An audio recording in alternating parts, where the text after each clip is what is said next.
My name is Jay Dracopoulos, and this is my wife, Kim. We've been married for 21 years. And we have 4 kids. That we know of.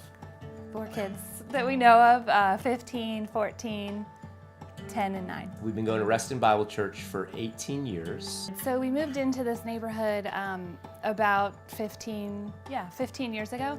And Jay and I both were on the same page in terms of feeling like we wanted our main ministry to be to our community. We started out by just getting involved, like in neighborhood things, coaching teams. I started doing bunco, things like that would help us to get to know our community. It's weird, like in the beginning, like you're making choices, like I'm gonna go to bunco rather than go to this church activity, but it was definitely for us, it was a choice, it was a focus that we had. After about 5 or 6 years, I started a women's Bible study. After a few years of that, we kind of said, well, the kids, these are women who wouldn't otherwise attend church, most of them, and the kids, need something, and that's sort of how we got the idea for the camp. About 5 years ago, we started hosting a vacation Bible camp at our house here in Clifton, and it's grown over the years to about 100, 110 kids, all local neighborhood kids that are friends of our children, go to the school that our children go to, or on sports teams that our kids play on. One of the women who attended the Bible study, she was the children's ministry director for a small local church that did not have a building or a campus. They meet in a local high school. So they had been running their own VBS they would find a new facility every year. So we kind of put the two ideas together and said, why don't we host it at our home? In the beginning especially, the church provided, they would bring in all their people who would volunteer for the whole week here. Over time, it morphed into the women of the Bible study, the community. Other people started to get involved too. So the week of camp is, obviously, it's pretty chaotic. Our home pretty much transforms from a normal suburban house to the host of a camp. We a lot of times get a rock wall that the kids can climb. We have moon bounces. We have a lot of fun things, and then we also have each camp we have a different theme. So we have some level of decoration and activities that relate to the theme. So what we like to do at the end of camp on the last day, which is normally a Friday, we'll have a end of camp barbecue, and we invite all of the families and the kids back to kind of close out the week at camp.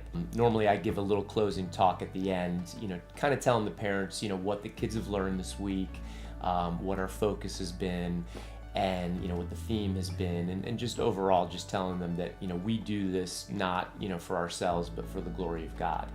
And it's been really awesome how it's been received, and after last summer's camp we actually made a direct invitation to the families and asked them if the parents wanted to participate in a couples Bible study. And we started with Starting Point, actually. The first one that we did with about 18 people, so about 9 or 10 couples, was we ran them through Starting Point for 3 or 4 months. And that's now evolved into a regular couples Bible study. The camp gives you such an open door, because these are people who you're not going to bring up like God or Jesus to them normally, but when their kids attend a camp where that's all they hear about, everyone all of a sudden becomes open to talking about it and wanting to. It just gives you such an in. It's been really fun to have our kids get engaged in the lead up and the actual process, and inviting their friends, particularly for our younger boys. I think that's exciting for them, and they share it and are excited to host it and to be a part of it. Our older daughter, Emily, who is 15 now, she's almost 16, she sort of graduated out of being an actual camper, and now she's one of the leaders, and she's invited some of her friends to be leaders as well. I think it helps the kids too to start to develop a heart for others, because we start to say to them, well, who of your friends do you think would like to learn about Jesus or needs to learn about Jesus? I think it did help them in that regard to reach out to others. To enter into something like this, it has totally enriched our marriage, because for us to engage in mission type stuff together is awesome. Like, we're a team, we're on the same page. Of course, you have ups and downs you have to work through. You have conflict, you have things that that are challenging, but if you can get the order of God and then your marriage and then your kids and then the community, if you can get that straight, I think that's a good building block, good starting point. You know, something that God's called you to do is usually well beyond your own strength and your own abilities. And you know, when we started this, you know, I had 4 kids under the age of 10. It was crazy. It was only God who could have, you know, inspired it and made it possible. And I feel like it's easy to say now, looking back over the 15 years, wow, I see how God had this whole plan and how He's executed it, you know.